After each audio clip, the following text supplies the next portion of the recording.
네, 우리 하나님 말씀은 에베소서 1장 1절에서 2절 보도록 하겠습니다. 에베소서 1장 1절에서 2절, 신약성경 310페이지입니다. 찾으셨으면 우리 함께 읽도록 하겠습니다. 에베소서 1장 1절에서 2절입니다. 하나님의 뜻으로 말미암아 그리스도 예수의 사도된 바울은 에베소에 있는 성도들과 그리스도 예수 안에 신실한 자들에게 편지하노니, 하나님 우리 아버지와 주 예수 그리스도로 쫓아 은혜와 평강이 너희에게 있을지어다. 아멘. 우리 모든 성경은 예수 그리스도를 이야기하고 있습니다. 신약이나 구약이나 모두 예수 그리스도를 이야기하고 있습니다. 그래서 우리가 신약에 있는 말씀들을 통해서 예수님의 어떠하심을 발견하고 경험하는 것뿐만 아니라 구약에 있는 모든 말씀을 통해서도 그 안에서 예수 그리스도를 우리가 발견해야지 되고, 그 예수 그리스도를 통해서 우리에게 말씀하시는 것이 무엇인지를 우리가 올바로 아는 것이 중요합니다. 지난 시간에 저희들이 제가 여러분들하고 같이 갈라디아서를 함께 묵상을 했었는데, 이제 좀 에베소서를 함께 나누기를 원합니다. 에베소서가 6장밖에 되지 않지만 워낙에 이 중요한 내용들이 많고, 그래서 이 길게 하면 한 1년도 할 수 있는 그런 분량이라 어떻게 제가 좀 조절을 해야지 될지 계속 기도 중에 있습니다.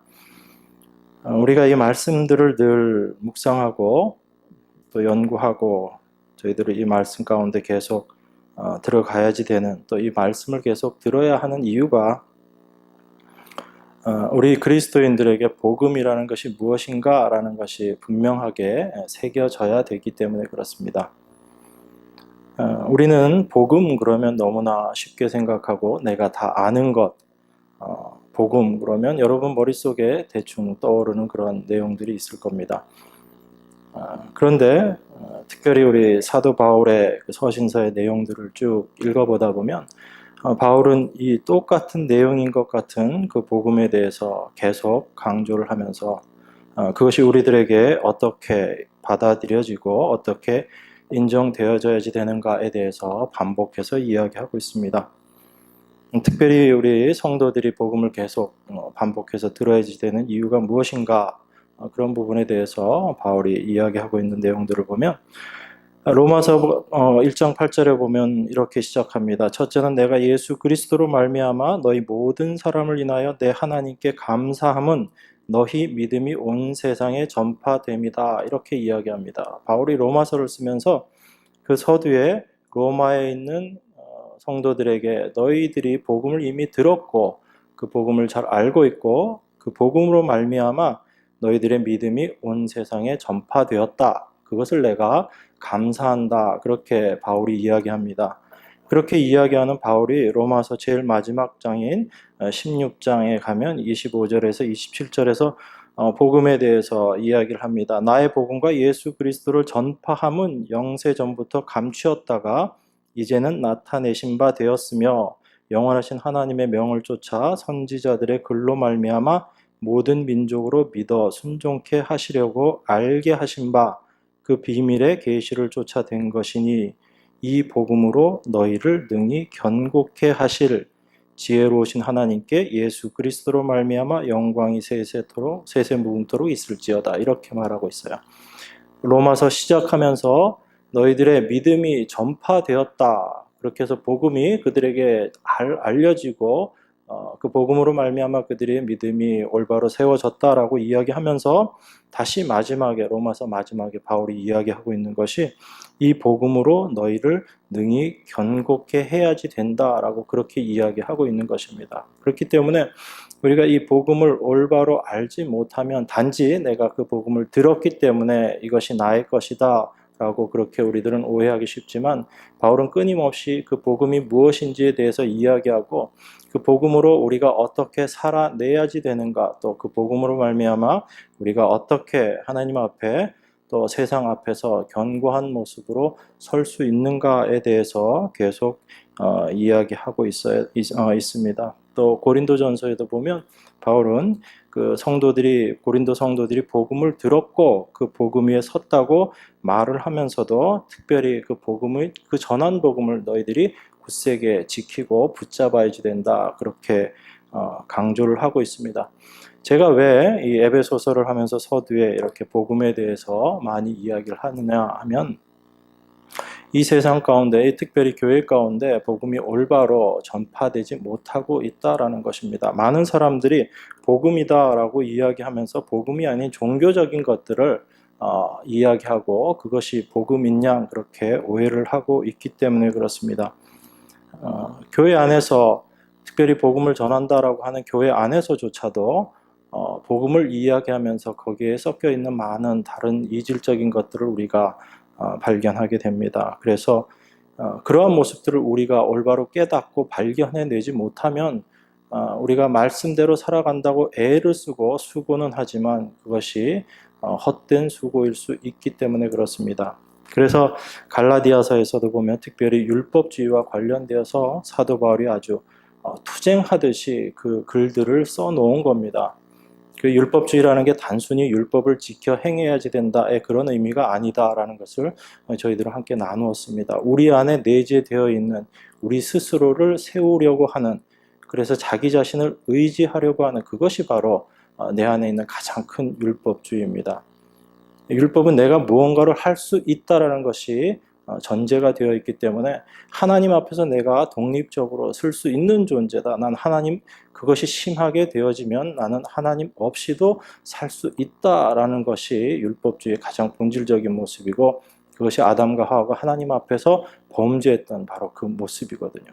그런데 우리는 하나님을 믿는다, 하나님을 의지한다라고 이야기하면서도 알게 모르게 그러한 율법주의의 위험 속으로 우리 스스로가 또 빠져드는 그런 경우들이 참 많은 것을 보게 됩니다. 그것을 갈라디아서에서 바울이 이야기하고 특별히 그러한 율법주의에 대해서 아주 투쟁적으로 써 놓았던 겁니다. 근데 오늘 이 에베소서는 그런 면에서는 조금 내용의 성격은 조금 다릅니다. 그렇지만 우리의 구원이 어떻게 이루어졌는가에 대해서 에베소서는 특별히 이야기하고 있어요. 그래서 1장에서 3장 정도까지는 교리적인 부분으로 이렇게 쭉 기술이 되어 있습니다. 그렇지만 그 교리적이다라고 하는 부분들도 단순하게 딱딱한 그런 교리가 아니고 하나님께서, 예수 그리스도께서, 성령께서 당신의 택하신 백성들을 위해서 어떤 일을 하셨는가에 대해서 이야기하고 있는 겁니다. 그래서 그것을 올바로 알게 되었을 때 그 사람들의 삶 속에서 삶의 모습이 어떻게 드러나게 될 것인가에 대한 것이 에베소서 4장에서 6장까지 나와 있는 내용입니다. 그러니까 그 앞쪽에 나와 있는 내용들이 명확하게 우리 안에서 깨달아지고 우리가 정확하게 알지 못하면 우리가 실제 그 뒤에 부분에 나와 있는 그 그리스도인의 실질적인 삶에 대해서 오해할 수도 있고, 또 그 열매라는 것이 무엇인지에 대해서 우리가 또 내놓아야 될 것이 과연 하나님 앞에서 어떤 것인지에 대해서 우리들이 많이 혼란스러울 수 있습니다. 그래서 교회에서 올바른 복음을 전하지 못하고 그 복음을 마치 종교적인 것으로 이렇게 설명되어지면 많은 사람들이 복음의 말씀이다라는 것을 듣고도 늘 죄책감 가운데 지내게 됩니다. 그게 종교의 특성이거든요. 그러니까 만약에 여러분들이 참된 복음을 듣게 된다면 여러분 가운데는 자유함이 있어야지 돼요. 분명히 내가 얼마나 하나님 앞에 죄인인가라는 것이 분명히 드러나지만 그것을 통해서 우리는 어디로 가게 되냐면 참된 복음은 우리를 자유함으로 끌고 갑니다. 그런데 진정한 복음이 아닌 것들은 복음인 것처럼 우리에게 들려지지만 그것은 우리를 어디로 끌고 가냐면 죄책감으로 끌고 가게 돼요. 그래서 늘 자기 자신에 대해서 자책하게 되고, 나는 왜 더 열심을 내지 못하는가? 나는 왜 더 노력하지 못하는가? 나는 왜 더 헌신하지 못하는가? 이런 모습으로 계속 우리들을 몰고 갑니다. 그게 종교의 특성이에요. 그렇기 때문에 복음이라는 것이 우리가 듣기는 복음이다라고 이야기를 듣지만 그 안에 있는 것들로 말미암아 우리가 그런 모습으로 가게 된다면 그것은 올바른 복음이 아니다라는 이야기입니다. 그렇기 때문에 듣는 우리들도 얼마나 그 말씀을 올바르게 들어야지 되는가라는 것이 참 중요하다라는 것을 우리가 알 수 있습니다. 그럼 왜 우리 인간 가운데 이런 그 죄책감들 그런 것들이 가능한가라면 그게 우리 안에 있는 본질적인 그 죄인의 본성이기 때문에 그래요. 하나님께서 당신의 형상과 모양으로 우리 인간들을 창조하셨지만 타락해버린 인간들입니다. 그렇지만 그 인간 안에 남아있는 것이, 타락 이후에도 남아있는 것이 인간 안에 있는 죄성이고 종교성이라는 것입니다. 그래서 그러한 종교성은 항상 다른 사람과 나를 비교하게 만듭니다. 그래서 그 종교성으로 말미암아 우리가 늘 죄책감을 가지게 되고 그 죄책감으로 우리는 열심을 내고 나의 열심과 애씀과 노력으로 그러한 것들을 자꾸 잊어버리려고 하는 거예요. 그래서 종교라는 틀 속에 갇혀버리면 정말 열심을 내게 됩니다. 저희 교회는 복음교회다라고 이렇게 이야기하고 저희 교회의 제일 큰 문제를 뭐라고 이야기하죠? 여러분 스스로 아시나요? 아니면 많이 들어보셨나요? 여러분들 저희가 복음교회의 제일 문제로 드러나는 것들이 어떤 게 있나요? 복음교회에서 제일 문제로 드러나는 것. 하나님의 은혜가 너무 강조되다 보니까 하나님께서 모든 것들을 다 하시고 우리는 아무것도 할 것이 없어지는 그런 모습으로 드러나게 됩니다. 근데 그게 맞아요, 사실은. 복음이 올바로 선포된다면 그 말이 맞습니다. 그래서 여러분들은 어떻게 느껴야 되냐면 제대로 복음을 듣게 되면 그러면 나는 정말 아무것도 할 게 없어지네 이렇게 여러분들이 들으셔야지 돼요. 그게 맞는 얘기입니다. 왜냐하면 복음은 우리에게 아무것도 요구하는 것이 없기 때문에 하나님께서 모든 것들을 다 완성하시고 이루셨기 때문에 그 복음을 여러분들이 올바로 듣게 되면 그럼 난 정말 아무것도 할 게 없네라는 그런 마음가짐이 생깁니다. 그런 마음이 들어요. 그런데 그것으로 끝나지는 않습니다. 왜 그러냐면 우리 안에 계신 성령이 우리를 그렇게 놔두시지 않기 때문에. 그래서 우리가 어떠한 자인지를 알게 하시고 아무것도 할 필요가 없는 우리인데도 불구하고 이런 우리를 구원해 주신 하나님의 은혜 앞에 우리 안에 감사함으로 우리의 손과 발을 움직이게끔 하시는 것이 또 복음의 능력이에요. 그렇기 때문에 우리가 그 복음을 올바로 깨닫는다면 사실은 우리는 가만히 있을 수 없습니다. 그런데 복음교회의 고질적인 병폐 중에 하나가 뭐냐면 열심이 없다라는 거예요. 이미 우리는 다 이룬 것 같고 뭐 이렇게 살아도 천국 가는 건 확실하게 보장받은 것 같고 나의 어떤 열심이 또 특별히 나를 더 유익하게 하는 것도 아니고 그것이 사실은 논리적으로 맞는 이야기이기 때문에 그래서 오히려 열심을 내던 사람들도 복음을 듣고 그 안에 깨달았다 하면 또 그 열심조차도 다 내려놓아 버리는 그런 모습으로 또 우리들이 떨어지는 것들을 많이 보게 됩니다. 그렇지만 그것은 어찌 보면 우리가 그 복음의 실질적인 의미를 정확하게 깨닫지 못했기 때문에 그러실 수 있는 거예요. 하나님의 이 말씀들을 올바로 알게 되면 우리는 어찌 보면 예전보다 더욱더 열심을 내게 됩니다. 그런데 그것이 나를 드러내고 나를 나타내기 위한 나의 존재 가치를 세우기 위한 열심이 아니고 하나님 앞에서의 열심의 모습으로 바뀌어져서 우리가 더욱더 열심을 내게 됩니다. 그리고 그 열심을 통해서 우리는 또 무엇을 발견하게 되냐면 무엇을 내가 이루고 완성하고를 발견하는 것이 아니고 그 열심을 통해서 나라는 존재가 얼마나 하나님 앞에 무능한 존재인가를 또 발견하게 돼요. 여러분이 열심히 애쓰고 노력해서 뭔가를 이루어도 그것이 내 힘과 능력으로 된 것이 아니고 그 일들이 진행되어가는 과정 속에서 나라는 인간이 얼마나 하나님 앞에 죄인된 죄악된 존재인가가 더 여실히 드러나기 때문에 아무런 자랑이 사실은 없어지는 겁니다. 여러분 그 바울의 서신서 내용들을 보면 에베소서도 마찬가지지만 전반부 하나님의 은혜에 대해서 이야기를 하고 있지만 후반부는 우리 성도들이 어떻게 살아야지 되는가에 대해서 이야기하고 있거든요. 그럼 여러분들은 이 말씀을 보면서 이렇게 해라 저렇게 해라는 그 명령의 말씀들을 보면서 여러분들이 그것을 이루어내려고 애를 씁니다. 그런데 정말 사도 바울이 그러한 내용들을 썼던 목적이 뭘까요? 여러분들이 그 일들을 다 이루어내고 그 일들을 완성하고 하나님의 은혜를 받았으니까 여러분들이 그런 삶을 살아야지 된다. 거기에 과연 목적이 있을지, 아니면 사도 바울이 그렇게 명령형으로 그 많은 내용들을 써놓은 목적이 어디에 있는가, 우리는 한 번쯤 생각해 봐야지 됩니다. 그 모든 것들을 만약에 우리가 이룰 수 있고, 설령 하나님의 은혜로 우리가 그 성령의 능력을 힘입어서 그것들을 다 할 수 있다라면 아마 여러분들은 더 영적인 교만 속으로 빠져들어갈지도 모릅니다. 만약에 그렇다면 사도 바울이 자기 자신에 대해서 쭉 이야기해 놓은 것이 전부 거짓말이 되어버려요. 여러분들이 사도 바울이 자기 스스로를 어떻게 이해했는지 아마 여러분들은 아실 겁니다. 제가 여러 번 말씀드렸죠. 사도 바울이 처음에 자기 자신에 대해서 어떻게 이야기했습니까? 자기가 하나님 아버지로부터 하나님으로 말미암아 내가 사도가 된 사람이다. 그렇게 이야기하면서 자기 자신에 대해서 바울은 뭐라고 이야기하냐면 내가 사도 중에 지극히 작은 자다. 그렇게 이야기하죠. 그렇게 이야기하던 바울이 나중에 조금 더 시간이 지나서 나중에 서신서를 쓸 때 사도 바울이 뭐라고 이야기해요? 자기 자신에 대해서. 내가 모든 성도 중에 지극히 작은 자다. 그렇게 이야기합니다. 아까는 그래도 사도 바울이 하나님께로부터 사도로 임명받은 사도다 이야기하고 그 다음에는 사도들 중에서 내가 제일 작은 자다. 아직까지는 사도라는 위치에서 바울이 이야기를 합니다. 그런데 좀 더 지나면 사도 바울이 뭐라고 얘기해요? 내가 성도 중에 지극히 작은 자보다 작은 자다. 그렇게 이야기해요.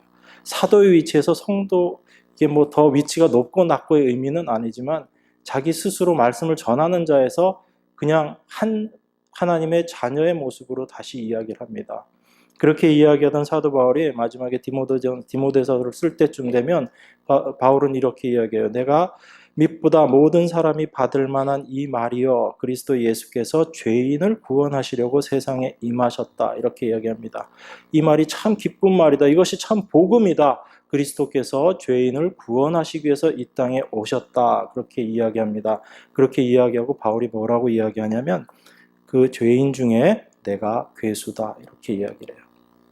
사도에서 지극히 작은 자로 그 지극히 작은 자에서 죄인 중에 괴수로 그렇게 받아들여지는 것이 바로 자기 자신을 점점 알아갔던 그 사도 바울의 자기 인식입니다. 그러한 사람이 이 서신서에다가 너희는 이렇게 해라 이렇게 해라 이렇게 해라 그렇게 해서 열매를 맺어라 라고 참 많은 내용들을 써놨어요. 그럼 과연 사도 바울이 이러한 자기 인식 과정 속에서 이런 내용들을 다 기록을 했다면 과연 그것을 기록한 목적이 무엇일까라는 겁니다. 우리 힘과 우리 능력으로 그 일들을 해낼 수 있다면, 우리가 하나님의 은혜를 받았기 때문에 이제 그 모든 일들을 다 감당할 수 있다면 사도 바울은 내가 죄인 중에 괴수다 이런 말을 마지막에 하면 안 되죠. 내가 하나님의 은혜를 받았더니 이런 일도 하게 되는 그런 사람이다 라고 사도 바울은 자기 자신에 대해서 이야기해야지 됩니다. 그런데 그 많은 일들을 이루어 놓은 사도 바울의 최종적인 고백이 내가 죄인 중에 괴수다라는 거예요. 그러면 사도 바울이 그 많은 평생의 그 사역을 통해서 자기 스스로가 점점 알아간 건 어떤 겁니까? 하나님의 은혜를 힘입어서 예수 그리스도의 성령으로 말미암아 그가 그 모든 사역들을 했지만 그 일들을 해 나가는 과정 속에 사도 바울은 점점 자기 자신이 하나님 앞에 얼마나 죄악된 존재인가를 더 깨달아 갔다라는 거죠. 그걸 성화라고 이야기하는 겁니다. 성화라는 건요, 여러분들이 이전보다 어제보다 나아진 오늘보다 나아질 내일을 이야기하면서 여러분들이 그만큼 성숙되어지고, 그래서 내가 이제는 예전엔 이런 잘못했던데 내가 앞으로는 오늘은 내일은 이제 그런 잘못하지 않는 그런 사람으로 성숙되어져 가는 것, 그걸 여러분들이 성화로 생각하시면 성경과는 다른 성화론을 갖고 계신 거예요. 성경은 내가 점점 내 자신이 하나님 앞에 얼마나 죄악된 존재인가를 깨달아 감으로 말미암아 내 자신에 대해서 내려놓게 되는 것, 그것을 성화라고 이야기를 합니다. 그 성화라는 용어 자체는 사실 성경에는 없는 용어예요. 거룩함이라는 의미로 그 내용들을 설명하고 있는 것뿐이지 여러분 우리가 거듭남 그런 칭의 그런 내용들은 성경에 정확하게 나와 있는 단어지만 성화라는 단어 자체는 사실은 성경에는 없습니다. 그렇지만 성결 이런 그런 표현으로 또 다른 의미로 이렇게 설명이 되어 있지만 어쨌든 그 거룩함의 의미로 이야기를 하고 있죠. 그래서 그 우리가 점점 거룩해진다라는 것 자체가 어떤 의미냐면 여러분들이 생각하는 것처럼 이제는 점점 내가 깨끗하고 그런 사람이 되어지고 이제는 잘못도 하지 않는 그런 의미의 성숙된 사람으로 되어진다라는 것이 아니고 그 거룩이라는 것 자체는 하나님이 이미 완성해 놓으셨다는 의미예요. 거룩이라는 것 자체가 구별하셨다는 의미거든요. 그러니까 세상에서 여러분들을 구별해 낸 것 그것 자체가 거룩이에요. 그래서 성결하게 하셨다라고 이야기하는 것이고 그러니까 하나님께서 사실은 이미 다 이루어 놓으신 사실입니다. 근데 그 이루어 놓으신 사실 속에서 우리가 어떠한 자들인가를 여러분의 그 신앙생활의 삶 속에서 하나씩 깨달아가고 알아가게 되는 것, 그것을 우리가 성화의 과정이다라고 이야기하는 것이고, 그래서 철저하게 자기 자신의 자아와의 싸움이에요. 내 자신이 어떤 자인가를 점점 더 알아가게 되고 그것을 알아가는 만큼 여러분 자신에 대해서 내려놓게 될 수밖에 없습니다. 내가 무엇을 하더라도 그 일 속에서 나의 본질적인 모습들이 점점 더 드러나기 때문에 처음엔 내가 잘 모릅니다. 그런데 이 내 안에 그 빛이 강해지면 강해질수록 더욱더 분명하게 드러나는 실체가 있어요. 그게 바로 내 안에 있는 자아라는 겁니다.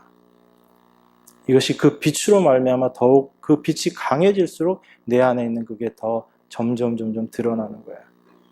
그래서 그 본질이 무엇인지를 알게 되기 때문에 우리가 내려놓게 되는 겁니다. 자기 자신에 대해서.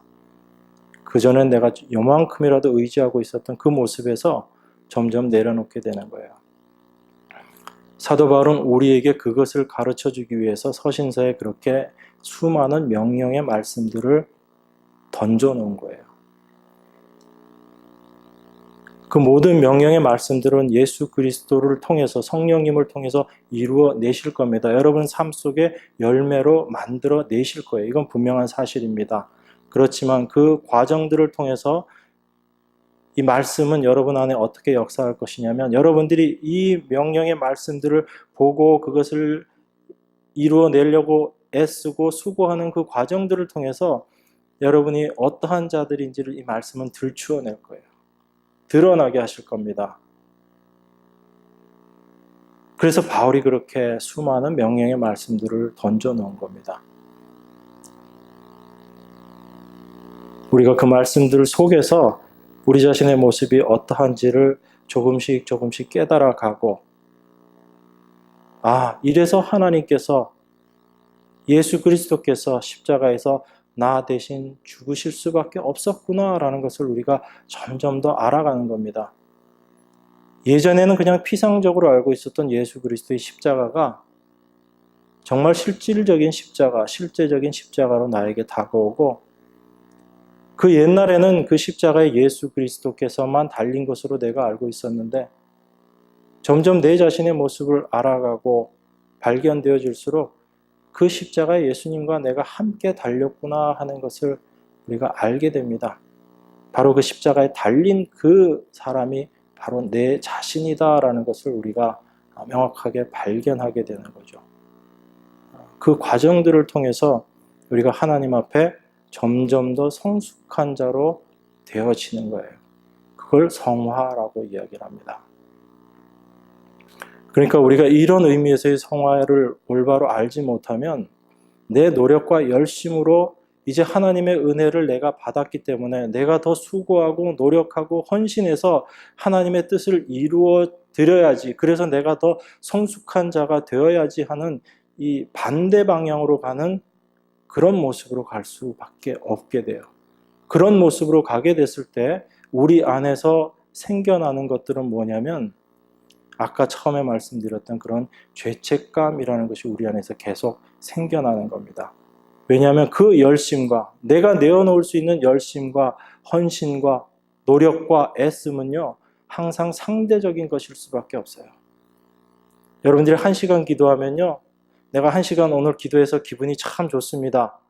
하나님과 참 귀한 교제를 나눈 것 같고 그런 교회를 왔어요. 왔는데 옆에 있는 집사님이 아무 생각 없이 이야기를 합니다. 내가 오늘 새벽에 일어나서 새벽 3시에 눈이 깨가지고 3시에 일어나서 한 3시간 동안 내가 기도를 했는데 그렇게 좋더라고. 그 얘기를 딱 듣는 순간 여러분 마음이 어떻게 될까요? 1시간 동안 하나님 앞에 기도하면서 참 교제하고 좋았던 이 마음이 갑자기 어떻게 되죠? 옆에 3시간 기도한 그 집사님 때문에 다 무너져 내리는 거예요. 그러지 말아야지 참된 하나님과의 교제를 나눈 것인데 우리는 그렇게 되면 나의 1시간이 그 옆에 있는 집사님의 3시간에 그냥 무너져 내려버리고 만다고요. 늘 비교되어지고 그래서 우리 안에 어떤 참된 기쁨이 생기기보다는 그런 것들로 말미암아 내 안에 상대방과 비교하고 또 내가 상대적으로 열등하다라는 것들을 자꾸 깨닫게 되고 그래서 내가 애쓰고 노력하면서도 더 이전보다 내가 열심히 신앙생활을 한다라고 하면서도 내 안에는 늘 채워지지 않는 그런 것들이 늘 남아있는 거예요. 그래서 우리가 기도하게 되면 늘 그런 부분 가지고 기도하고 오늘도 1시간밖에 기도 못했네요, 주님. 내일은 2시간 할 수 있게 해주세요. 이런 기도밖에 못하는 겁니다. 그거 아니잖아요. 우리가 1시간을 기도하든 2시간을 기도하든 그게 중요한 게 아니거든요. 그런데 그러한 것들에 잡혀서 벗어나지 못하는 그런 신앙생활을 하게 되면 우리가 아무리 애쓰고 노력하고 그런 열심을 내는 삶을 살아도 여전히 우리 안에는 부족함과 또 하나님 앞에 그런 죄책감의 모습으로 설 수밖에 없는 겁니다. 그것이 우리가 하나님 앞에서의 열심을 올바로 알지 못하면 그 반대의 모습으로 간다라는 얘기예요. 이것이 우리가 복음을 이야기하면서도 그 복음 안에서 우리가 오해하고 자꾸 속는 그런 부분들이다라고 알 수 있습니다. 그래서 지금 서론적인 부분을 제가 쭉 말씀드렸지만 제가 특별히 말씀을 에베소서나 저희 갈라디아서 부분을 함께 말씀을 나눌 때도 조금 여러분들이 많이 좀 힘드셨죠, 그죠? 그렇지만 어쩔 수 없습니다. 제 입장에서는 여러분들이 조금 힘드시더라도 이 말씀의 의미를 조금 더 우리가 깊이 있게 좀 들어가서 그 말씀의 의미들을 좀 나누고 에베소서에 나와 있는 이 말씀들도 그냥 단순히 하나님의 은혜만을 이야기하고 하나님께서 우리에게 이루어놓으신 그것들만 이야기하고 생각한다면 편하게 우리들이 그냥 나눌 수도 있습니다. 그렇지만 그 각각의 의미들이 무엇인지 우리가 정확하게 알지 못하면 우리가 생각하는 복음으로 그냥 받아들일 수밖에 없기 때문에 우리가 조금 더 주의하고 집중해서 이 말씀의 의미들을 좀 생각을 하려고 합니다. 그러다 보면 여러분들이 좀 딱딱할 수 있어요. 그렇지만 주일날이 아니고 수요일날이기 때문에 제가 여러분들 좀 딱딱하게 하더라도 여러분들 단단한 음식을 드시는 분들이기 때문에 충분히 가능하다라고 생각을 합니다. 그래서 이 말씀을 전하는 사람이 부족해서 그 정도 수준까지밖에 할 수 없으니까 여러분들이 말씀 함께 나누시면서 좀 어렵다, 왜 이렇게 어렵게 설명을 할까 하더라도 여러분들이 크신 마음으로 좀 이해를 하시고 함께 좀 이 말씀들 함께 나누기를 원합니다. 여러분들이 아시다시피 이 에베소 교회는 소아시아 지역에 있는 교회입니다. 소아시아라고 이야기하면은 이스라엘 있는 그쪽에서 위쪽으로 쭉 올라가서 유럽하고 이어지는 그쪽 맨 끝자락에 있는 곳이 소아시아 지역입니다. 여기에 계시록에 나오는 7교회가 있는 그쪽 지역이 소아시아 교회고요. 소아시아 지역이고, 그래서 이 에베소는 특별히 그 해안가에 있는 도시입니다. 그리고 여러분들 그 에베소는 특별히 그 신전 도시라고 이야기를 해요. 신전 도시라고 이야기하는 이유가 그 아데미라고 이야기하는 그런 신상을 모신 신전들이 있고, 그 후기로 넘어가면 그 로마의 황제들이 그쪽에 신전들을 지어놓고 황제를 섬기게 만듭니다. 그런 것들이 나중에 우리 그 초대교회 당시에 그리스도인들이 많은 그 핍박을 받게 되는 근거가 되는 겁니다. 황제를 숭배하게끔 만들어요. 그 황제를 뭐라고 부르라고 하냐면 주라고 부르게 한 겁니다. 우리 그리스도인들에게 있어서는 주가 누구밖에 없죠? 하나님밖에 없죠. 그죠? 그렇기 때문에 로마 그 황제를 주라고 부르는 것을 그리스도인들이 부를까요? 안 부를까요? 당연히 안 부르죠. 주라는 것을 부르지 않습니다. 그래서 그 황제 숭배하는 것들에 계속 부딪히게 되는 겁니다. 그래서 핍박을 받을 수밖에 없고요. 여담이지만 네로 황제 당시에 그리스도인들의 어떤 성숙도, 그리스도인들 과연 그때 당시 네로 황제 당시에 그리스도인들이 정말 제대로 된 그리스도인들일까? 아니면 그 이후에 기독교가 공식적으로 국교로 인정을 받고 난 이후에 그때 당시 그리스도인들이 정말 알곡의 그리스도인들일까? 제가 이런저런 책들을 이렇게 쭉 비교해서 내용들을 들어보면 많은 분들이 그런 이야기들을 써놨습니다. 네로 황제의 그런 핍박과 환란 속에서 있었던 그런 고난을 겪었던 그리스도인들은 참된 그리스도인이다라고 우리가 하는 증거들을 많이 발견하지만 그 고난의 시기가 끝나고 나서 로마의 국교로 그리스도교, 기독교가 로마의 국교로 딱 정해지고 난 이후에는 기독교인 숫자는 엄청나게 늘었습니다. 상상할 수 없을 만큼 이방인들도 기독교인이 되려고 애를 썼어요. 왜 그랬을까요? 로마의 국교가 기독교로 됐기 때문에 이방 사람들도 당연히 기독교인이 되면 로마로부터의 어떤 혜택들을 받을 수 있기 때문에 기독교인이 되려고 했기 때문에 굉장히 기독교인 숫자가 늘어났어요. 그런데 그렇게 숫자들이 많이 늘어났지만 오히려 그 과정 속에서는 참된 그리스도인의 삶에 대한 어떤 내용들이 별로 발견되어지지 않는다라는 그런 기독교 역사를 연구한 분들의 내용들을 우리가 많이 보게 됩니다. 특별히 그 이적 같은 게 언제 많이 생기냐면 기독교가 국교화되고 난 이후에 이적 같은 게 교회 안에서 이적들이 굉장히 많이 늘어나게 돼요. 초대교회 때는 오히려 그 사도들이 교회를 세우는 그 과정에서 어떤 이적들이 일어나고 그 교회가 어느 정도 형성되고 난 이후에는 이적이라는 것이 별로 드러나지 않아요. 그런데 오히려 국교화되고 난 이후에 교회 안에 이적들이 굉장히 많이 생깁니다. 왜 그럴까라는 것을 연구해 봤더니 그런 기독교가 국교화되면서 이방인들이 많이 교회로 유입되고 또 이방 신을 믿던 사람들, 이방 종교 속에 있던 사람들이 많이 교회로 들어오게 되면서 그들이 신앙하던 그 모습 속에서 있었던 그런 일들이 교회 안에서 자꾸 생겨나게 되고 그런 것들이 더 많아졌다라는 그런 이야기들을 합니다. 그래서 어찌 보면 이 참 하나님의 교회는 고난과 그런 핍박 속에서 참 그 믿음의 순수성들이 어찌 보면 유지가 되는 것이지 여러분들의 환경이 좋아지고 여러분들이 더 믿기에 좋아지는 그런 상황이 되면 과연 우리의 믿음이 또 어떻게 될까라는 걸 한 번쯤 생각해 보셔야 돼요. 그래서 저희들이 가끔 북한을 위해서 기도하잖아요. 그죠?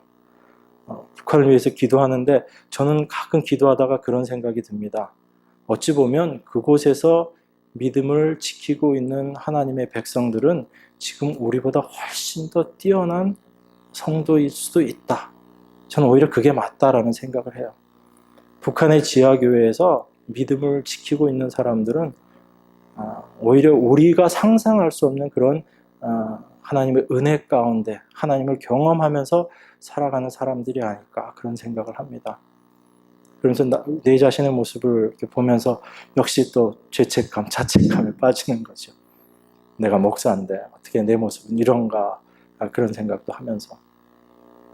그러니까 하나님께서 주시는 그 환경은요, 하나님이 필요해서 여러분 각자에게 다 주시는 겁니다. 그것이 여러분들이 받아들이기에 참 어렵고 싫고 힘들다 할지라도 사실은 하나님께서는 그것을 통해서 여러분들을 참 하나님의 사람으로 만들어 가시는 과정이에요. 근데 참 그 믿음으로 잘 안 받아들여지죠. 당장 그 일이 닥칠 때는 그게 참 힘들고 그 모습을 통해서 우리 모습을 또 들춰내는 거예요. 그 일들을 통해서 여전히 나는 이런 시련이 오고 이런 환란이 오고 나에게 이런 고난이 오는 거 난 참 여전히 싫어하는구나. 그걸 통해서 내가 유익이 있을 거라는 걸 내가 믿음 안에서 어느 정도 인정을 하면서도 여전히 그 고난과 환란은 나는 하나님 그거 없이 어떻게 좀 안 될까요? 하는 그 마음이 내 안에 더 있는 것들을 우리가 좀 보게 됩니다. 그래서 하나님께서 하시는 일에는 실패함이 없으시거든요. 하나님은 여러분들의 삶 가운데 함께 하시면서 여러분들을 하나님 원하시는 모습으로 반드시 만들어내세요. 그걸 이루어 가시는 겁니다. 이게 하나님의 그 절대적인 주권이라고 우리가 이야기하는 거예요. 만약에 구원받고 나서 어떤 모습까지를 우리 스스로의 애씀과 수고로 그 단계까지 이루어야지 된다면 우리에게는 어려움, 여러분들 수고 그거밖에 남는 게 없어요. 결국은 도달하지 못하는 모습일 수밖에 없으니까. 그런데 하나님께서 말씀하시고 그 하나님께서 말씀하신 것을 하나님께서 이루시겠다라고 하시고 그 과정 속으로 여러분들을 집어넣으시는 겁니다. 고난도 주시고 환난도 주시고 어떨 땐 좋은 일도 주시죠. 그렇지만 그 좋은 일 속에서도 우리는 또 십자가를 볼 수밖에 없게 되고 그 모습들을 통해서 하나님께서 당신의 자녀들을 그 거룩한 모습으로 완성시켜 가시는 거예요. 그게 하나님의 일하심입니다. 그래서 구약에도 보면 하나님이 많은 부분에서 이렇게 얘기하세요. 나 여호와가 말하였으니 이루리라 이렇게 이야기하십니다. 그분이 하나님이시거든요. 나 여호와가 말하였으니 너희가 이제 다 해라 이렇게 말씀하시는 분이 아니고 하나님이 말씀하시고 그 말씀하신 것을 하나님께서 이루어내십니다. 그 이루어내심 속에 여러분들이 들어가 있는 거예요. 그러니까 여러분들이 삶 가운데 좀 어렵고 환난이 오고 좀 힘든다 할지라도 그것이 하나님께서 여러분들을 만들어 가시는 과정이다라는 것을 알아야지 됩니다. 그걸 성경에서 믿음이라고 이야기하는 거예요. 그리고 그 과정을 통과했을 때 우리가 하나님 앞에 영광스러운 모습으로 서게 될 것이다를 아는 걸 소망이라고 이야기를 하는 거예요. 그 모든 일이 하나님의 사랑 가운데 되어질 것이다 라는 것을 우리가 경험해 나가는 겁니다. 아는 것이고요. 그래서 그 사랑으로 우리가 영원히 하나님과 하나된 관계 속에서 나아가는 거죠. 그래서 고린도서에서 얘기하는 믿음과 소망과 사랑의 그 의미들이 그렇게 우리들의 삶 속에서 연결이 되는 겁니다. 그 에베소 지역은 어쨌든 그런 그 신전들이 많았던 그런 지역입니다. 그렇기 때문에 그곳에서의 어떤 신앙생활이다라는 것은 어찌 보면 여러 가지 어려움과 그 고난의 모습들이 있을 수밖에 없고 특별히 이방 신들과의 여러 가지 부분들 그런 내용들이 많이 이야기가 될 수 있습니다.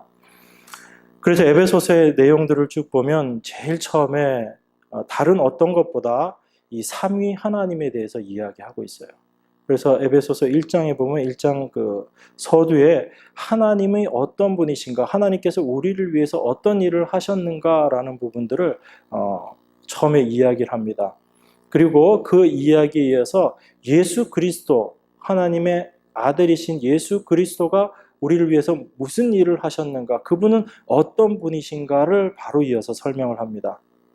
그리고 성령님께서 우리 안에서 어떤 일을 해 나가실 것인가를 설명하고 있어요. 그게 에베소서 1장 3절서부터 9절, 10절, 14절 이 정도 내용까지 계속돼서 이 삼위 하나님에 대해서 이야기를 하고 있습니다.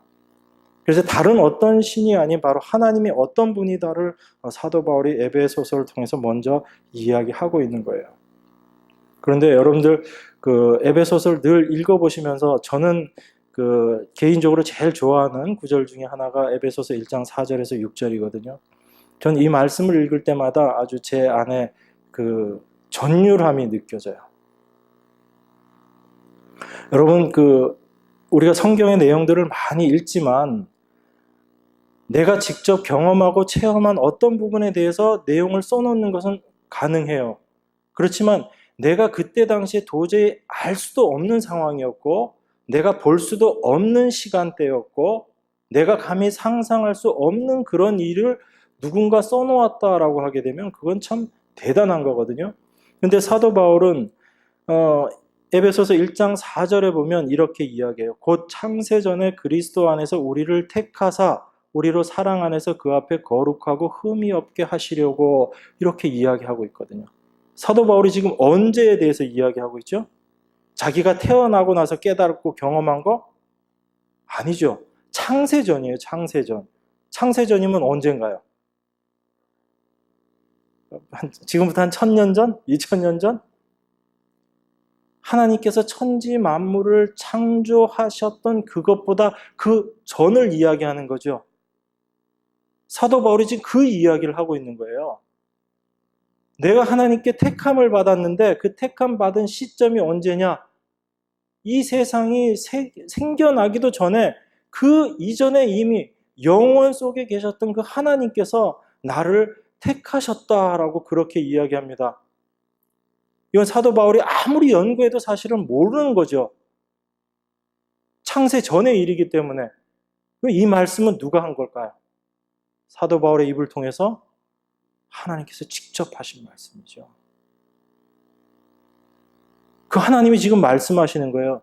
내가 너를 택했는데, 내가 너를 건져내기 위해서 내 자녀 삼기로 내가 결정했는데, 언제 결정했다고요? 여러분들이 태어나고 나서 그래도 좀 믿음 생활 잘 하는 것 같으니까 그때 내가 이제 저 녀석은 구원시켜도 되겠구나.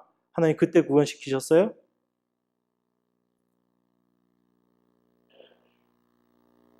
그래도 저 녀석은 쭉 태어나서 이렇게 지금까지 하는 모습을 보니까 앞으로 신앙생활 잘 할 것 같아.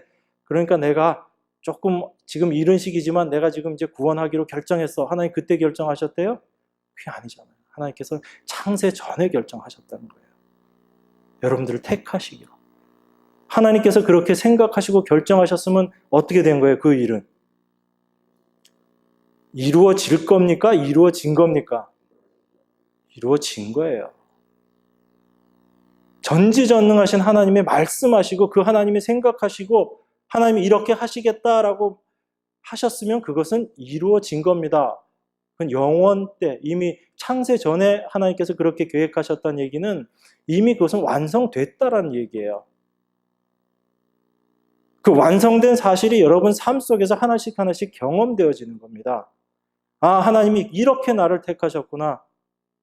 내가 이렇게 죽을 수밖에 없는 존재였는데 하나님께서 이미 내가 태어나기도 전에 하나님께서 나를 택하시고 나를 당신의 자녀 삼아 주셨기 때문에 내 인생이 이렇게 흘러와서 내가 이 시점에 하나님을 깨닫게 되고 이 시점에 내가 하나님의 은혜를 또 경험하게 되고 이 시점에 내가 더 죄인으로 드러났지만 그 속에서 내가 하나님의 은혜를 또 발견하게 되고 그것이 우리들의 삶이란 얘기입니다. 그래서 전 이 에베소서 1장 4절, 5절, 6절 이 말씀 읽을 때마다 너무너무 감사해요. 만약에 하나님의 택하심이 이게 아니라면 나의 어떠함을 봐서 하나님께서 결정하신다면 사실 저 자신 없거든요. 혹시 여러분 중에 자신 있으신 분이 있을지 몰라요. 근데 전 자신 없습니다. 솔직히 말해서 자신 없어요. 하나님의 절대적인 은혜로 날 건져내시지 않으셨으면 사실 전 여기에 쓸 수도 없는 사람이니까. 제가 어떻게 여러분들 앞에 이 말씀을 전합니까? 아니거든요. 그런데 제 안에 참 희망이 있고 참 기쁨이 있는 건 뭐냐면 이러한 내가 태어나기도 전에 내가 태어나서 응애하기도 전에 하나님께서 이미 그 전에 나를 택하시고 나를 당신의 자녀 삼아 주셨다는 거예요. 그게 얼마나 힘이 되는지 모릅니다. 여러분 그리스도인에게 있어서의 그 분명한 확신이라는 건요. 여러분이 뭔가를 하나님 앞에 이루어내서 내가 이런 일을 하나님 앞에 해서 하나님께 영광 올려드리는구나. 이게 여러분 안에 확신이 될 수 없는 거예요. 그것으로 여러분들이 뭔가 한 것으로 여러분들이 확신 가질 수 없습니다. 여러분들이 뭔가 아주 신령한 체험을 했다고 해서 그게 여러분 안에 확신으로 자리 잡지 못해요. 여러분이 신령한 거, 경험한 거 그거 붙잡고 만약에 1년, 10년, 20년 그렇게 간다면요. 여러분들은 아마 이상한 사람 될 겁니다. 교회 안에서도 좀 그런 분들 가끔 보잖아요. 예전에 신령한 거 경험했다고 그거 가지고 계속 울고 먹고 얘기하는데 지금 현재의 모습을 보면 전혀 아니잖아요. 하나님 그거 원하시는 거 아니거든요. 하나님의 은혜 주셔서 신령한 거 경험한 거예요. 그럼 그것 경험한 것 자체가 하나님의 은혜라는 겁니다. 하나님의 은혜면 감사하고 끝나는 거예요. 내가 대단히 잘나서 하나님께서 그것을 깨닫게 해주신 거 아니라는 얘기입니다.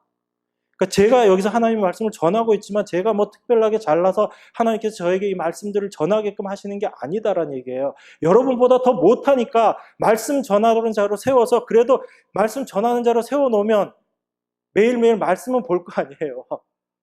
그렇지 않으면 말씀도 안 볼 거니까. 저 같은 사람은 그렇게는 생각 안 하시나 보죠? 표정들이 전혀 그렇지 않은데, 그래도 뭐 열심히 말씀 보시는 분이겠지, 뭐 그렇게들 여러분들이 생각해 주시면 저는 고맙고요. 그만큼도 안 될 사람이기 때문에 하나님께서 여기 세워놓으신 거예요. 그렇게 해야 말씀이라도 보고 말씀이라도 연구하니까. 그게 은혜입니다. 제가 뭐 잘나서 이 자리에 서 있는 게 아니기 때문에 하나님이 여러분에게 만약에 여러분 삶 가운데 특별한 걸 여러분에게 주시고 은혜를 주시고 은사를 주셨으면요, 여러분이 이렇게 생각하셔야 되는 겁니다. 내가 뭔가 되게 부족한 게 있어서 하나님께서 이거 주신 거구나. 그렇게 생각하셔야 돼요.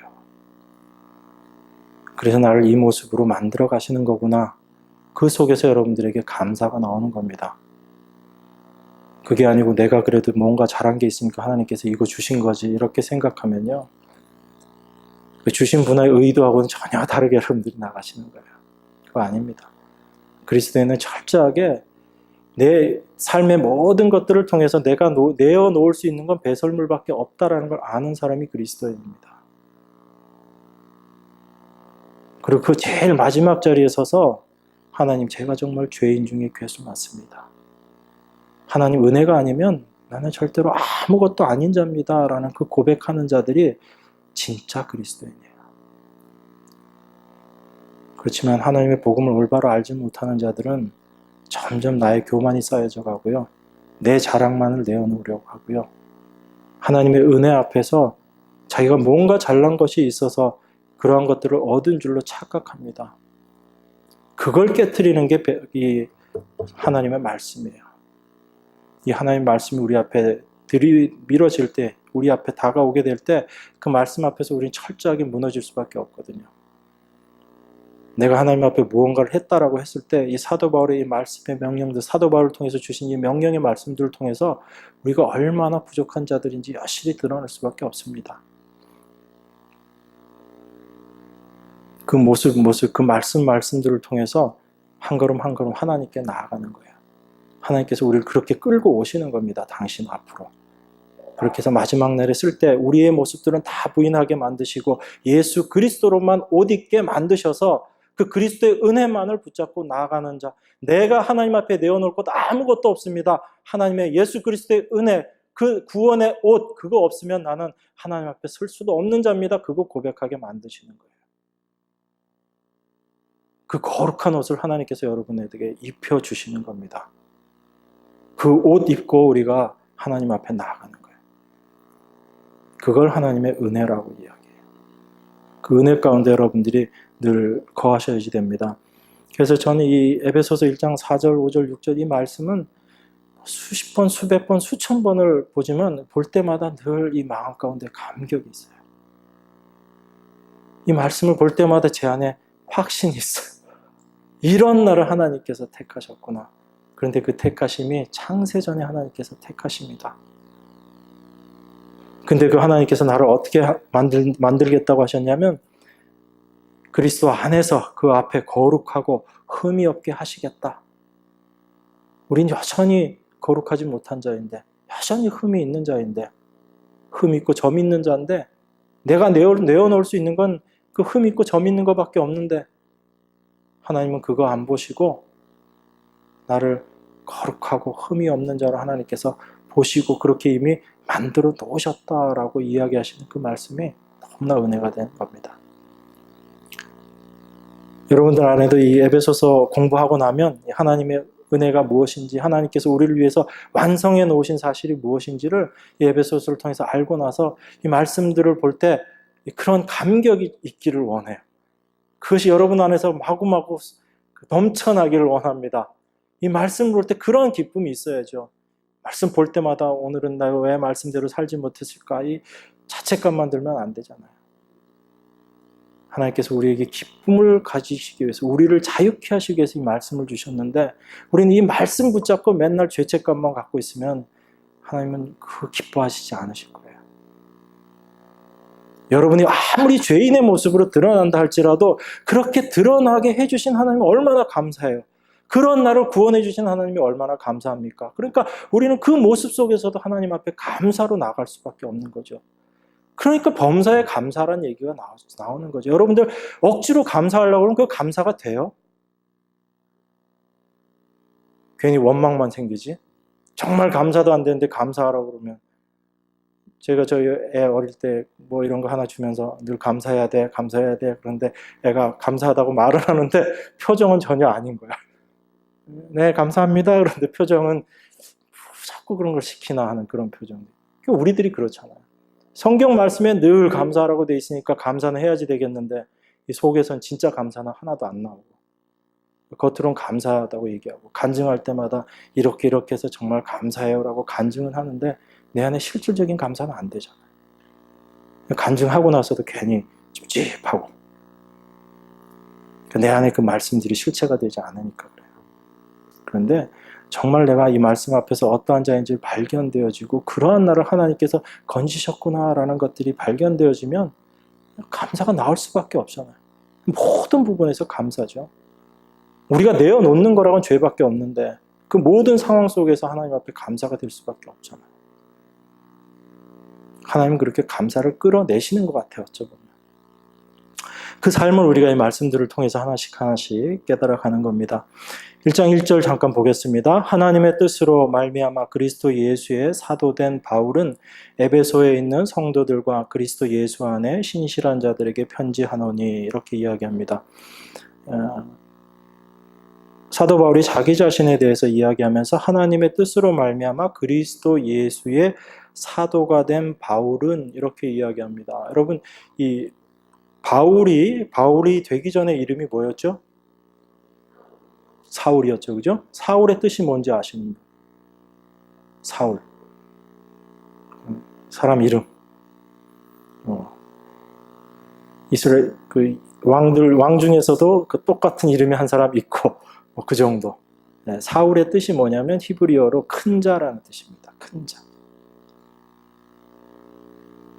큰 자. 그러면 이 바울이라는 것은 히브리어가 아니거든요. 이건 헬라어입니다. 이 바울이라는 뜻은 무슨 뜻일까요? 히브리어를 그냥 그대로 헬라어로 옮겨놓은 이름이다? 아니에요. 사울이라는 이름은 큰 자라는 뜻이거든요. 히브리어로. 근데 바울이라는 이름의 뜻은 헬라어로 작은 자라는 뜻이에요.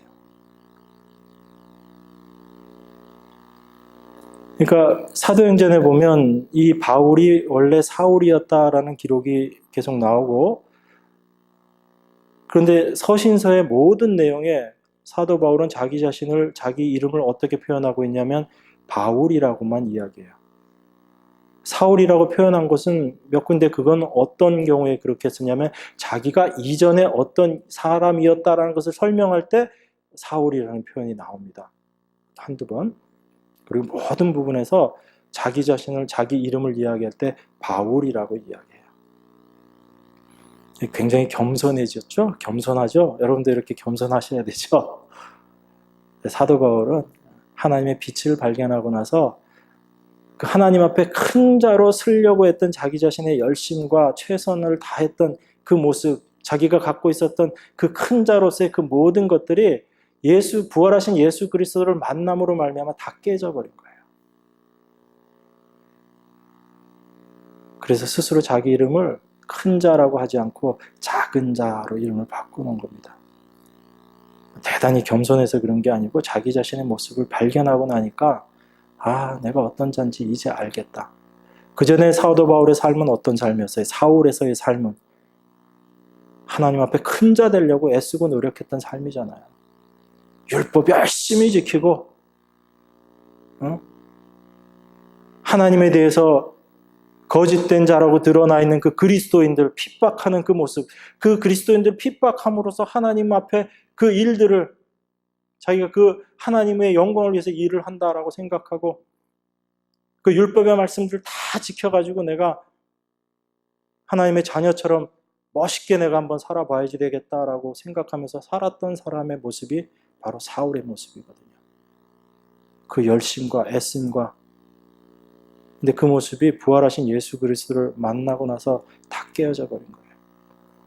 그것이 다 깨어지고 사도 바울은 자기 자신이 사울이 아니고 바울이구나라는 걸 안 겁니다. 그래서 내가 바울 이렇게 표현을 한 거예요. 사도 바울의 이름이 원래 이름이 두 개여서 히브리로는 사울이라고 부르고 헬라어로는 바울이라고 불렀던 게 아니고요. 그가 예수 그리스도를 만나고 나서 자기 자신을 바울로 드러내기 시작한 겁니다. 그게 우리들의 모습이 되어야지 돼요. 예수 그리스도의 사도된 바울은 여러분들도 다 예수 그리스도로 말미암아 사도된 자들입니다. 사도 바울만 사도된 것이 아니고 여러분들도 동일한 모습으로 사도된 자들이에요. 하나님 앞에서. 하나님의 은혜 가운데. 그런데 그러한 우리들의 자기인식은 나는 사울이 아니고 바울이다 라는 것을 우리가 알아야지 돼요. 그래서 하나님께서 여러분의 삶 가운데 날마다 그 일 하시는 겁니다. 나는 사울이고 싶은데 하나님은 여러분들을 계속 바울 만드시는 거예요. 그러니까 쉽지 않죠. 누가 그리스도인의 삶이 쉽다고 얘기합니까? 아니에요. 그 과정들은 어려워요. 그렇지만 그 고난 속에서 우리 안에 기쁨이 있기 때문에 그래서 그리스도인들에게 참 기쁨이 있는 겁니다. 세상 사람들은 절대 이해 못합니다. 세상 사람들은 객관적으로 기뻐야 기쁜 거고 객관적으로 슬프면 그게 슬픈 거예요. 그런데 우리 그리스도인들에게 있어서는 그 어려움과 고난과 객관적인 그런 환난들이 그걸 통해서 내가 하나님이 원하시는 그 작은 자 만들어가서 하나님만 의지하는 자 만들어가는 과정이라는 걸 우리가 알기 때문에 내 안에 기쁨이 있어요. 그게 성도 안에 있는 참된 기쁨입니다. 전 여러분들이 그런 기쁨 속에서 그 모든 삶의 과정들을 경험하시길 원합니다. 그리스도 예수 안에 신실한 자들에게 편지하노니 2절입니다. 하나님 우리 아버지와 주 예수 그리스도로 쫓아 은혜와 평강이 너희에게 있을지어다. 사도 바울이 모든 편지 속에서 이야기하고 있는 것이 은혜와 평강입니다. 은혜라는 것은 어떤 거죠? 여러분? 제가 은혜에 대해서도 여러 번 말씀드렸던 것 같은데 은혜 하나님께서 어떤 것을 주신 거죠. 그죠? 주신 건데 그걸 여러분들이 어떤 자격이 있어서 그걸 받은 건가요? 아니면 전혀 자격이 없는데 받은 건가요? 난 도저히 그거 감당할 자격이 없는데 하나님께서 주신 것 그걸 은혜라고 이야기합니다. 그러니까 우리가 은혜로 무언가를 받았다라면요 그건 받은 것으로 끝내야지 됩니다. 무슨 말씀이냐면 우리는 가끔 이렇게 생각해요. 우리가 하나님께로부터 이런 큰 은혜를 받았기 때문에 그 은혜에 뭐 해야지? 보답해야지 이렇게 생각합니다. 그리고 그런 생각을 하는 내 자신을 굉장히 기특하게 생각해요. 그래도 내가 은혜 받은 자인데 그래도 하나님 앞에 이만한 건 내놓아야지 이렇게 생각을 해요. 그럼 그게 은혜일까요? 아닐까요? 은혜 아닙니다. 은혜는 하나님께서 선물로 일방적으로 주신 걸 은혜라고 이야기를 해요. 그걸 받은 사람이 그것에 대해서 보답할 수 없기 때문에 은혜입니다. 무슨 말씀인지 아시겠죠? 만약에 어떤 거라도 내가 그것을 받고 그것에 감사해서 내가 뭔가를 내어놓을 수 있어서 그분이 그것을 다시 받아갈 수 있는 것이 조금이라도 있는 거라면 그건 은혜가 아니에요. 그건 성경에서 이야기하는 은혜가 아닙니다. 그냥 준 거지. 이거 받고 여기 보답해서 열심히 해. 이런 의미지 은혜가 아니에요. 성경에서 이야기하는 은혜는 받을 자격이 없는 자에게 주시는 거지만 거기에 더해서 그것을 받고 나서도 아무것도 해드릴 수 없는 사람에게 주는 것, 그렇게 주어지는 것, 그걸 은혜라고 이야기해요. 그런 은혜를 여러분들이 받으신 거예요. 그래서 그걸 감당할 수 없는 은혜라고 이야기합니다. 우리가 도저히 받을 수 없는 은혜라고 이야기합니다. 우리가 상상할 수 없고 우리가 생각해 보지도 못했던 그런 은혜예요. 그걸 하나님께서 우리에게 주신 겁니다. 그래서 그 은혜 받은 사람의 마음 가운데 생겨나게 되는 것이 평강이에요. 그러니까 여러분들이 정말 은혜를 받았다면 여러분 마음 안에 평강이라는 것이 생겨나야지 됩니다. 여러분 은혜 받고 내가 열심을 해야지라는 그 마음이 생기면 사실 그건 올바른 은혜 받은 게 아니다라고 볼 수 있어요. 그러니까 여러분 제대로 은혜 받으셨다면 여러분 안에 평강이 있어야지 됩니다. 그런데 이 평강이라는 게 어떤 의미냐면 길게 말씀드리면 좀 길어지기 때문에 제가 오늘은 간단하게만 말씀드리고 다음번에 조금 더 자세하게 말씀을 드리겠습니다. 이 평강이라는 것은 이스라엘 그 유대인들이 일반적으로 이야기하는 평화라는 의미입니다. 샬롬이라는 단어 아시죠? 그 의미예요. 그래서 평화, 여러분들 평화 그러면 어떤 거 생각하세요? 평화. 싸움이 없는 거, 그죠? 그런 것들이 평화입니다. 왜 이스라엘 사람들이 샬롬이라고 인사했을까요? 인사를 한 배경들이 있습니다. 그죠? 그럼 제가 잠깐 다른 예를 들어서 한국 사람들이, 우리나라 사람들이 예전에는 하루에 3끼 못 먹었죠. 하루에 2끼밖에 안 먹었습니다. 그래서 우리나라 고유어는 아침하고 저녁밖에 없어요. 순수한 한국말에 점심이 있을까요? 없을까요? 우리 제가 청년들한테도 물어봤더니 대답들을 잘 못하더라고. 순수한 우리말에 점심 없습니다. 그러니까 한국 고유어로는요, 아침하고 저녁밖에 없어요. 국어로 쓰여지는 거는. 점심은 한자 차용해서 쓴 말이에요.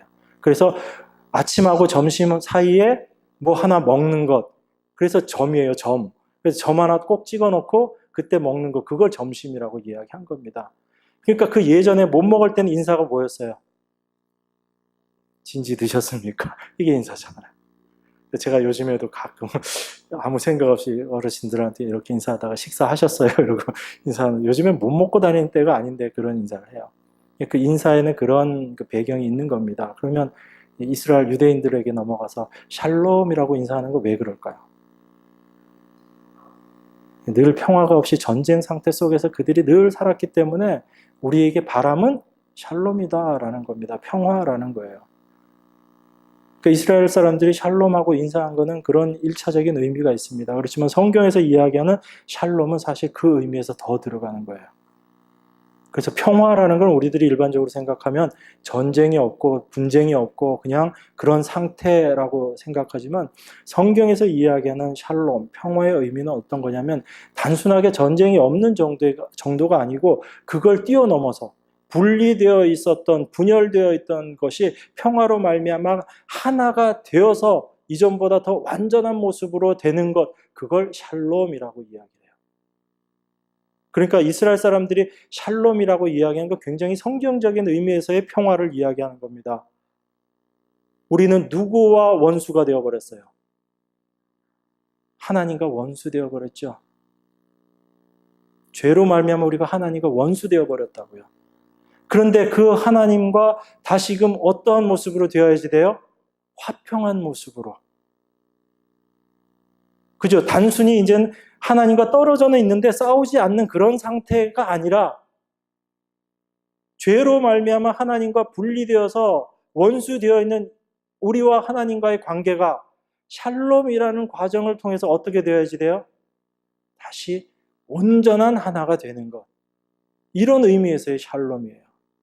이걸 이루신 분이 누구세요? 예수님께서 오셔서 샬롬의 평화의 왕으로, 그래서 예수님께서 오셨다고 그러잖아요. 그죠? 복음서에도 나오잖아요. 그 말씀. 예수님 오시고 나서 왕이 오셨도다, 왕이 오셨도다. 하늘에는 뭐? 영광. 땅에는 평화. 그게 그냥 부르는 그 노래가 아니에요. 그냥 부르는 찬송이 아니고 아주 진리적인 복음의 내용을 담고 있는 찬송이에요. 그냥 막 찬송가 이렇게 쓰는 거 아닙니다.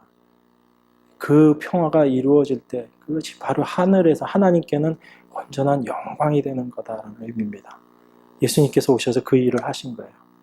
이 땅에 왕으로 오신 그분이 그 왕으로서의 삶을 이 땅에서 살아가시면서, 여러분들이 기대했던 왕의 삶은 아니지만 그 왕으로서의 삶을 살아가시면서 이 땅에 하늘나라를 예수님께서 천국으로 사실은 이 땅을 사셨던 거예요. 예수님 자신이 천국의 왕으로 사시고, 그래서 온전한 천국을 우리 안에 이루어 주시고 하나님과 원수되었던 우리를 하나님과 평화되게 만들어 놓으신 거예요.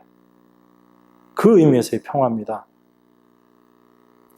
이거는 우리의 힘과 능력으로 되는 거 아니거든요. 그래서 예수님께서도 우리가 평화, 평강 그런 것을 이야기했지만 내가 주는 화평, 이건 너희들이 생각하는 그런 거하고 다르다라고 말씀하시는 거예요. 우리는 단지 그냥 서로 사이좋게 지내는 그 정도로만 생각하는데 그게 아니라는 겁니다. 그 온전한 평화가 생겨나기 위해서는 우리 안에 내적인 싸움들을 통해서 그 평화가 생겨나게 되는 걸 복음서를 통해서 말씀하고 계신 거예요. 그래서 고부지간에 분쟁이 생기고 부모와 자식 간에 분쟁이 생기고 왜 그렇게 돼요? 우리의 모습을 드러내시기 위해서. 그런데 그것이 드러나야지만 우리가 하나님과 원수된 자라는 게 드러나게 되고 그걸 통해서 하나님과의 온전한 화평이 이루어지는 겁니다. 그 평화예요, 그 평화. 그냥 이제 싸우지 않고 편안하게 우리 악수하고 잘 지내는 그런 차원의 평화를 이야기하는 게 아닙니다. 그러니까 성경에서 사용하고 있는 단어들은요, 다 그렇게 의미들이 있고 그 진리적인 내용들을 갖고 있는 거예요. 그걸 우리가 모르고 그냥 평화 그러고 늘 뭐 편지하고도 제일 마지막에 샬롬이라고 써놓지만 그냥 그런 차원의 의미가 아니다라는 겁니다. 그런데 바로 사도 바울이 이렇게 얘기해요. 하나님 우리 아버지와 주 예수 그리스도로조차 은혜와 평강이 너희에게 있을지어다 이렇게 이야기합니다. 하나님의 그 은혜가 무엇인지 여러분들이 경험하기를 원한다는 얘기예요. 그 하나님의 은혜가 무엇인지를 알면 참 하나님과의 평화, 평강이 여러분 안에 임하게 될 거다라는 얘기입니다. 얼마나 놀라운 그 인사말이에요. 편지 쓸 때마다 사도 바울이 이 내용을 쓰잖아요. 은혜와 평강, 은혜와 평강. 계속해서 이야기하는 겁니다. 그게 우리 그리스도인의 처음과 마지막이기 때문에. 그리스도인은 한마디로 이야기하면 하나님의 은혜를 받아서 하나님과 화평케 된 자, 이 자들이 그리스도인들입니다. 여기에 한 가지라도 문제가 있으면요, 하나님의 그리스도인은 아니에요. 성경이 이야기하는 그리스도인은 아닙니다. 그러니까 그 은혜를 올바로 깨닫고 경험하고 하나님과의 평강 가운데 거하시는 여러분 다 되기를 주님의 이름으로 축원합니다. 우리 기도하겠습니다. 하나님 아버지 감사합니다. 우리가 생각할 수도 없었고 우리가 상상할 수도 없었던 그 창세전에 이미 저희들을 하나님께서 택하시고 당신의 백성 삼으셨다고 말씀하신 것, 하나님께서 그렇게 그 모든 일들 이루어 주신 것 우리 안에 깨닫게 하시고 믿게 하시니 감사드립니다. 저희들이 날마다의 삶 가운데 그런 하나님과의 온전한 교제가 있기를 원합니다. 그 하나님 날마다 알아가기를 원합니다. 하나님께서 저희들 삶 가운데 또 저희들 인생 가운데 이루어 나가시고 계시는 것들을 저희가 날마다 경험하며 그 하나님의 은혜 앞에 감사하는 저희들 되게 하여 주시옵소서. 그래서 참된 은혜가 무엇인지, 참된 하나님 앞에서의 평강이 무엇인지를 날마다 깨달아가며 하나님 앞에 감사하는 저희들 다 될 수 있도록 축복하여 주시옵소서. 우리 안에 온전한 은혜와 평강으로 함께 하시는 예수 그리스도 이름 받들어 기도드리옵나이다. 아멘.